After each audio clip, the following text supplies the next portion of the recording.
قیام اتنا خوبصورت تھا کہ جو اسے دیکھتا بس دیکھتا ہی رہ جاتا۔ وہ مجھ سے عمر میں 5 برس چھوٹا تھا، پھر بھی میرے دل میں بس گیا تھا۔ جانتی تھی کہ عمروں کے اس فرق کے سبب ہماری شادی نہیں ہو سکتی۔ خاص طور پر ہماری چچی تو ماننے والی نہ تھیں، پر خدا کی کرنی کے چچی کا انتقال ہو گیا۔ حالانکہ ان کی صحت اچھی تھی، معمولی سا بخار ہوا اور وہ چٹ پٹ ہو گئیں۔ ان کے اچانک انتقال پر سبھی افسردہ تھے۔ کسی کو یقین نہ آتا تھا کہ اتنی صحت مند عورت یوں پلک جھپکتے دنیا چھوڑ جائے گی۔ چچا کو اور ہمارا مکان جڑا ہوا تھا۔ بیوی کی وفات کے بعد ان کو سنبھالنے والا کوئی نہ رہا۔ قیام ان دنوں میٹرک میں تھا، اس کی بھی تعلیم متاثر ہوئی۔ چچا ریٹائرڈ ٹیچر تھے، محض پینشن سے روکھی سوکھی پر گزارا تھا۔ ان کی استطاعت نہ تھی کہ ملازمہ رکھ لیں، لہٰذا کبھی میں اور کبھی میری امی جان ان کے گھر کا کام کراتے۔ چچا کے گھر کا کھانا بنانا، ان کے گھر کو صاف ستھرا کرنا، ان کے کپڑے وغیرہ دھونا، میں یہ سارے کام خوشی سے کرتی کہ مجھے چچا اور قیام سے بہت پیار تھا اور چچا کو بھی ہم سے بڑی محبت تھی۔ ایک روز دونوں نے مشورہ کیا کہ میری شادی قیام کے ساتھ کر دینی چاہیے۔ اگرچہ عمروں میں کافی فرق تھا، لیکن میری تو لاٹری نکل آئی تھی۔ قیام کی دلہن بننا میرا بچپن سے خواب تھا اور اب اس کی تعبیر سامنے تھی۔ امی نے ابا جان کو سمجھایا کہ لڑکی بڑی ہے جبکہ قیام چھوٹا ہے، ابھی یہ فرق معلوم نہ ہوگا لیکن آگے جا کر مسئلہ بنے گا، اور میرے خیال میں تو یہ رشتہ نامناسب ہے اور قیام کو بھی شاید اس پر اعتراض ہوگا۔ ابا کہنے لگے کہ میں قیام کو جانتا ہوں، وہ ایک فرما بردار لڑکا ہے، اس کو اپنے والد کے فیصلے پر ہرگز اعتراض نہ ہوگا، اور 5 سال کا فرق کوئی بڑا فرق نہیں ہے۔ قیام ہمارا خون ہے، اسے بے وفائی کا اندیشہ غلط بات ہے، وہ شریفوں کی اولاد ہے، ہماری بیٹی سے شادی ہوئی تو آخری دم تک اس رشتے کو نبھائے گا، تم فکر مت کرو۔ والدہ کا کیا بس چلنا تھا، یہ تو مردوں کے فیصلے تھے، وہ بیچاری چپ سادھ گئیں، مگر میں بہت خوش تھی۔ قیام کے بارے میں نہیں معلوم وہ خوش تھا یا افسردہ، اس نے اپنے والد کے فیصلے پر اعتراض نہیں کیا، حالانکہ میں نہ صرف اس سے عمر میں بڑی بلکہ عام سی شکل و صورت کی اور صرف مڈل پاس تھی۔ 8ویں کے بعد امی نے مجھے سلائی سینٹر میں داخل کرا دیا تھا، جہاں میں نے 2 سال کا ڈپلومہ کیا تھا۔ منگنی کے وقت جب ابو اور چاچا نے قیام سے پوچھا کہ بیٹے تمہیں اس رشتے پر کوئی اعتراض تو نہیں، اس نے جواب دیا مجھے آپ کے کسی فیصلے پر اعتراض نہیں، میں منگنی پر تو راضی ہوں لیکن شادی ابھی نہیں کرنا چاہتا، میں پہلے تعلیم مکمل کروں گا پھر شادی ہوگی۔ چاچا نے کہا کہ نہیں، تم پہلے شادی کرو کیونکہ گھر کو سنبھالنے والے کی اشد ضرورت ہے، بعد میں پڑھتے رہنا، تمہاری پڑھائی پر تو کوئی بندش نہیں ہے، مگر بیٹا میرے مالی حالات اب اس بات کا تقاضا کرنے لگے ہیں کہ تم کوئی ملازمت بھی کر لو تاکہ شادی کے بعد خرچے بخوبی پورے کر سکو۔ اس پر میرے والد کہنے لگے کہ قیام صحیح کہتا ہے، شادی کے بعد اگر بال بچوں کی ذمہ داریاں آ پڑیں تو یہ پڑھائی نہ کر سکے گا، بہتر یہ ہے کہ پہلے پڑھائی مکمل کر لے۔ رہے آپ کے گھر کو سنبھالنے کی ذمہ داری، وہ تو میری بیوی اور بیٹی اب بھی سنبھال رہی ہیں، آگے بھی سنبھال لیں گی، لیکن بھائی صاحب میں اس کے کالج کے اخراجات برداشت نہیں کر سکتا۔ آپ دیکھ رہے ہیں کہ میری آمدنی کا ذریعہ بس میری پینشن ہے، جو ایک قلیل سی رقم ہے، اس میں اب مشکل سے گزارا ہو رہا ہے، تعلیمی اخراجات کیسے پورے ہوں گے؟ کالج بھی قریب نہیں ہے۔ تم فکر مت کرو، یہ اخراجات میں پورے کروں گا۔ قیام میرا بھی تو بیٹا ہے نا، تم اس کی فکر مت کرو۔ قیام کو پڑھنے کا شوق ہے تو بہت اچھی بات ہے، میٹرک پاس کو ملازمت ملی بھی تو کتنی تنخواہ ملے گی؟ یہ کبھی ترقی نہ کر سکے گا، اسے کم از کم گریجویشن کر لینے دو۔ غرض والد نے چچا کے قیام کی تعلیمی اخراجات کا ذمہ خود اٹھا لیا۔ امی البتہ کچھ پریشان نظر آئیں کیونکہ والد کی معمولی تنخواہ تھی اور ایک پرائیویٹ کمپنی میں ملازمت تھی۔ والد کی تنخواہ میں ہمارا گزر بسر مشکل سے ہوتی تھی، اور ابا نے نہ صرف بھتیجے کی تعلیمی اخراجات کا ذمہ اٹھا لیا بلکہ مجھے بھی دوبارہ اسکول میں داخل کرا دیا کہ میں بھی میٹرک کر سکوں۔ والد کمپنی میں اوور ٹائم کرنے لگے تھے، انہوں نے قیام کو نزدیکی شہر کے کالج میں داخل کرا دیا۔ بلا شبہ اسے حقیقی معنوں میں پڑھنے کا شوق تھا اور وہ ہر امتحان میں اچھے نمبر لاتا تھا۔ میٹرک میں تو اس نے کمال ہی کر دیا، اپنی کلاس میں ٹاپ کیا۔ اب اس کے دل میں ڈاکٹر بننے کا شوق جاگا۔ اس آرزو کا اظہار اس نے ابا جان سے کیا تو ابا جان نے اس کا ساتھ دینے کی حامی بھر لی اور اسے میڈیکل کالج میں داخلہ دلوا دیا۔ والد صاحب نے ایک پلاٹ خریدا تھا کہ کبھی اس پر بڑا سا گھر بنوائیں گے۔ اس وقت یہ پلاٹ ویران جگہ پر تھا، بعد میں آبادی ہو گئی تھی، تو آبادی کی وجہ سے پلاٹ کی قیمت بھی بڑھ گئی۔ ابا جان نے اسے بیچ دیا۔ ایک کنال کے پلاٹ کی بہت اچھی قیمت مل گئی۔ یہ روپیہ انہوں نے آدھا اپنے نام اور آدھا قیام کے نام پر بینک میں ڈال دیا تاکہ اس کی تعلیمی اخراجات میں رکاوٹ نہ آئے۔ ہر ماہ وہ باقاعدگی سے فیس ادا کرتا رہے اور دوسرے تعلیمی اخراجات بھی پورے ہوتے رہیں۔ میں بھی ہر ممکن کوشش کرتی تھی کہ کچھ پیسے جوڑ لوں۔ جہاں سے سلائی کا ڈپلومہ لیا تھا وہاں انہی دنوں ایک سلائی ٹیچر کی شادی ہوئی۔ اس نے اسکول چھوڑ دیا۔ اس نے مجھے بتایا کہ سلائی سینٹر میں جگہ خالی ہے، ٹیچر کی ضرورت ہے، تو تم قسمت آزما کر دیکھو۔ میں وہاں گئی۔ ہیڈ مسٹریس اور تمام اسٹاف مجھے جانتا تھا۔ ان کو علم تھا کہ میں کتنی اچھی سلائی کڑھائی کرتی ہوں، تو انہوں نے مجھے فوراً جاب دے دی۔ اس طرح میری تنخواہ سے گھر کی آمدنی میں اضافہ ہوا تو قیام کے لیے میں بھی کچھ رقم جوڑ پاتی۔ میں نے قیام کی خاطر نوکری کی تھی تاکہ اسے کسی طرح کی بھی مالی تنگی محسوس نہ ہو۔ میڈیکل کی تعلیم کے اخراجات کافی زیادہ تھے، پھر وہ اچھے لباس میں جاتا تاکہ اس کی پوزیشن بنی رہے، کوئی اسے غریب نہ سمجھے۔ ہم سب گھر والوں نے اپنا پیٹ کاٹ کر پائی پائی جوڑ کر اس کی تعلیم کا خرچہ نکالا۔ قیام تو بہت خوبرو نوجوان ہو گیا تھا، لیکن اس کے ذہن میں ایسی کوئی بات نہ تھی۔ وہ تو بس اپنی پڑھائی میں مگن رہتا تھا، جبکہ مجھے اپنی دبتی صورت کا احساس تھا۔ سوچتی تھی کیا خبر کبھی اس بات پر میرا منگیتر مجھ سے دور نہ ہو جائے، کیونکہ میڈیکل کالج میں تو اس کے ساتھ بہت خوبصورت لڑکیاں پڑھتی تھیں اور امیر گھروں سے بھی تھیں۔ میں تو ان کا مقابلہ نہیں کر سکتی تھی۔ خیر، جن کو صرف اپنی پڑھائی سے لگن ہو، جو اپنے اچھے مقصد پر دھیان رکھتے ہوں، ان کو پھر کوئی نہیں لبھاتی، اور نہ ہی ظاہری حسن کی کشش پر وہ اپنا وقت برباد کرتے ہیں۔ سچ شکر کہ قیام ایسے نوجوانوں میں سے تھا جسے احساس تھا کہ اس کے تایا کس قدر مشکل حالات کا مقابلہ کرتے ہوئے بھی اسے تعلیم دلوا رہے ہیں۔ بس اس نے دوسری سب باتوں کی پرواہ نہ کرتے ہوئے صرف اپنے مقصد پر نظر رکھی کہ اسے ایک کامیاب ڈاکٹر بننا ہے۔ غربت اور اس کے عذابوں سے نکلنے کے لیے بس یہی ایک راستہ تھا جس پر چلنے کی اس نے دیانت داری سے قسم کھا رکھی تھی۔ قیام کی محنت اور ہماری قربانی رنگ لائی۔ وہ دن آ گیا جب وہ کامیابی سے ڈاکٹر بن گیا۔ شہر میں ہی اس نے ہاؤس جاب مکمل کی، پھر وہاں پریکٹس کرنے کی خواہش ظاہر کی۔ چاچا نے صورت میں سے شہر پریکٹس کرنے کی اجازت دی کہ وہ شادی کر کے اپنی دلہن کو شہر لے جائے۔ اس نے یہ بات مان لی اور ہماری شادی ہو گئی۔ میرے خواب کو بھی تعبیر مل گئی اور اس کے خواب بھی پورے ہونے لگے۔ شہر میں قیام نے کرائے کا گھر لیا۔ میرے والد نے اس کی بہت مدد کی۔ اس طرح میں اپنے شریک زندگی کے ہمراہ پہلی بار شہر آ کر رہنے لگی۔ شہر میں بھی میں نے اپنا سلائی کڑھائی والا ہنر جاری رکھا اور اچھے خاصے پیسے کمانے لگی۔ اس طرح میں نے قیام کا ساتھ دیا، کبھی تنگی کا رونا بھی نہ رویا۔ سال بعد اللہ تعالیٰ نے ہمیں ایک بیٹے سے نوازا اور وقت کے ساتھ ساتھ ہمارے حالات بہتر ہوتے گئے۔ حالات بہتر ہوئے تو قیام اعلیٰ تعلیم کے لیے لندن چلے گئے۔ اس دوران میں اپنی والدہ کے پاس رہی۔ شوہر کے جانے کے 3 ماہ بعد میرے دوسرے بیٹے کی پیدائش ہوئی۔ وقت برحال گزرتا رہا اور وہ وقت بھی گزر گیا جب وہ اسپیشلسٹ بن کر آئے تو اچھے دنوں کی امید بڑھائی، لیکن ان کے آنے کے بعد میں اپنے شوہر کو جوان اور خود کو بوڑھی تصور کرنے لگی۔ وقت کی گردش کا ان پر کچھ اثر نہ لگتا تھا، یا شاید میں اتنے سال خود سے بے خبر رہی تھی۔ مجھے اپنے شوہر سے بہت محبت تھی، وہ بھی میری محبت کا دم بھرتے تھے، مگر جانے کیوں مجھے اب اپنی بدصورتی کا کمپلیکس کچھ زیادہ ہی ہو گیا تھا۔ اپنی اسی پریشانی اور احساس کمتری سے اور لوگوں کی باتوں سے میں بیمار رہنے لگی۔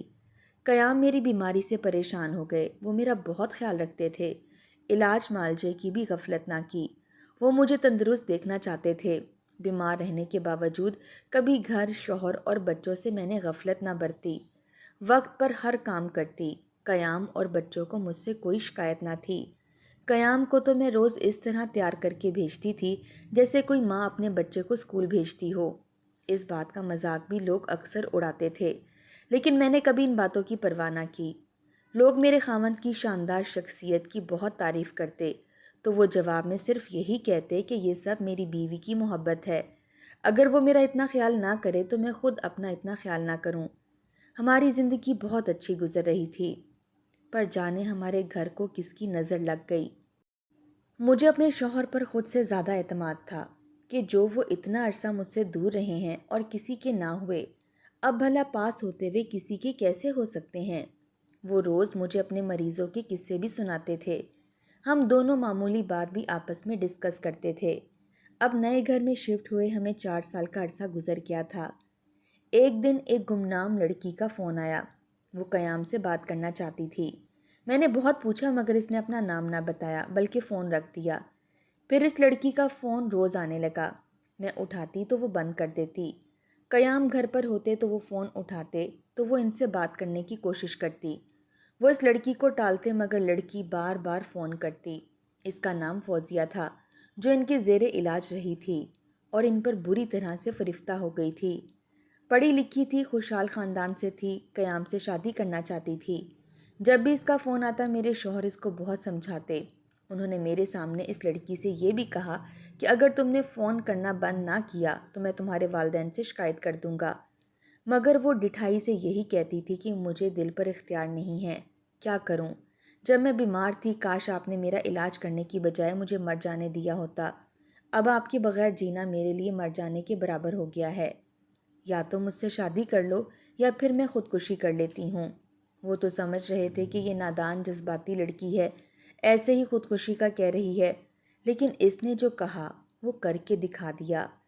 قصہ یوں ہوا کہ بہت منع کرنے پر بھی وہ روز رات کو فون کرتی۔ میرے شوہر میرے سامنے سے بات کرتے، اس کو ڈانٹ دیتے، فون نہ اٹھاتے تو وہ ان کے کلینک پہنچ جاتی اور مریضوں کی قطار میں بیٹھ جاتی۔ قیام اس صورتحال سے پریشان ہو گئے۔ مجھ سے کہا دیکھو، تم اس بات کا اثر نہ لینا اور نہ مجھے غلط سمجھنا، میرا اس کے ساتھ کوئی بھی معاملہ نہیں ہے۔ یہ 20 برس کی ہے لیکن میری عمر کے سامنے تو بچی ہی ہے، خود ہی تھوڑے دنوں بعد مایوس ہو جائے گی، پیچھے ہٹ جائے گی۔ میں نے بھی اپنے شوہر کی عمر اور حالات دیکھے کہ بچے بھی اب بڑے ہو رہے ہیں، اب اس عمر میں بھلا یہ کیا ایسی ویسی حرکت کر سکتے ہیں۔ میں تو یہ سوچ کر شرمندگی محسوس کرتی تھی کہ اپنے اتنے چاہنے والے شوہر کے متعلق کوئی ایسی ویسی بات سوچوں۔ انہی دنوں میرے ابا جان بیمار ہو کر وفات پا گئے۔ اب امی اکیلی رہ گئیں تو میں زیادہ ان کی طرف جانے لگی۔ ان کی دل جوئی لازمی تھی، سوچا عدت گزار لیں تو ان کو اپنے گھر لے آؤں گی۔ ادھر چاچا کی طبیعت بھی ناساز رہنے لگی تھی، مگر وہ گاؤں چھوڑ کر شہر نہیں آنا چاہتے تھے، لہٰذا جب امی کی طرف جاتی تو ان کے پاس بھی 12 دن رہ جاتی۔ ایک دن ایک گمنام شخص نے مجھے فون کیا کہ ڈاکٹر صاحب نے دوسری شادی کر لی ہے۔ میں نے خبر پر دھیان نہ دیا مگر دل میں وہم نے ضرور جگہ بنا لی۔ ایک دن محسوس کیا کہ وہ بہت پریشان ہیں۔ میں نے پوچھا کیا پریشانی ہے؟ قیام نے اتنا بتایا کہ ایک مریض کی حالت بہت خراب ہے، اس وجہ سے تھوڑی سی پریشانی محسوس ہو رہی ہے۔